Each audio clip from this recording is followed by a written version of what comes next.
ang panahon. Mainit ang panahon ngayon. Kami ay maliligo ulit. Pupuntahan po kami ni tate. Kasama po si Nene. Doon po kami pumunta sa Sapa po kami pupunta. Hiling naman po kami. Kahit na magpahis. Ang isang batuta ay naka-swimsuit na. Ready! Hello! Hi guys! Hi guys! Welcome to Lady Play!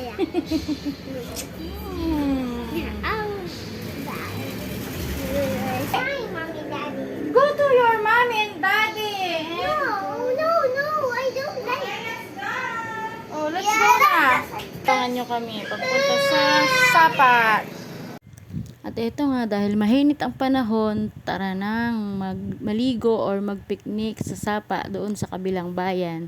At ito nga, nangakamotor lang kami. Pwedeng magmotor ka lang papunta doon dahil ito medyo pataas ang daan. Tapos biglang bulusok. Ang kabilang side ay bundok, ang kabilang side ay ilog or bangin. Magkamali ka lang ng pihit ay pwede kang mahulog sa bangin, pero ang kahulugan mo na may ilog, pero kahit na nakakatakot, baka magkabali-bali ang iyong mga buto.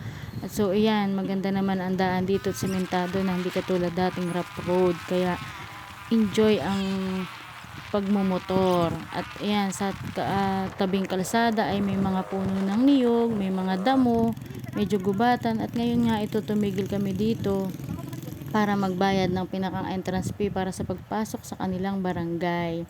Mura lang naman, 10 piso ang isang tao. At ang kasunod nito ay may isa pa rin kaming gate na daraanan.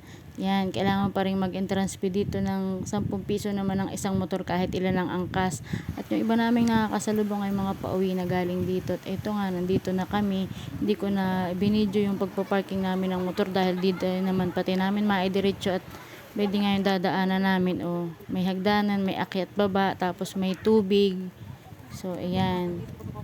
At ito, kung mapapansin niyo, may mga bunot at niyog dahil ang pinagkakakitaan ng iba dito ay pagkokopra.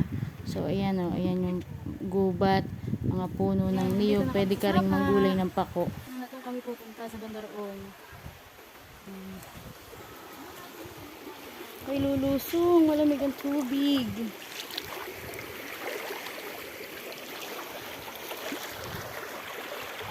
May kalabaw. At by di naunahan na kami ng kalabaw sa aming paglalangoyan sana. Kaya doon na lang kami sa kabilang banda kung saan mayroon doong view na pwede kang pagpicturan, yung tabing bundok na pag minsan na yung iba'y nag-i-slide doon. Ito na nga, ayan na, paglalangoy namin.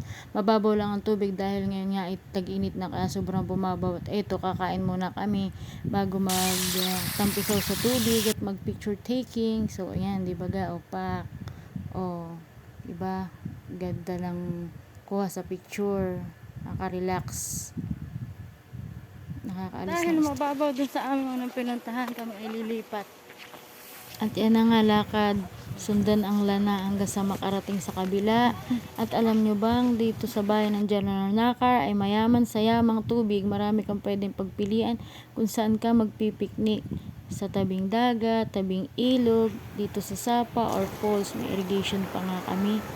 Pero mas pinili namin dito dahil mas nakaka-refresh ng utak, nakaka-refresh ng katawan, lalo na sa masakit ang katawan dahil ito ay buhay na tubig na umaanod galing sa kalikasan. At ang dalawang batuta, enjoy yan.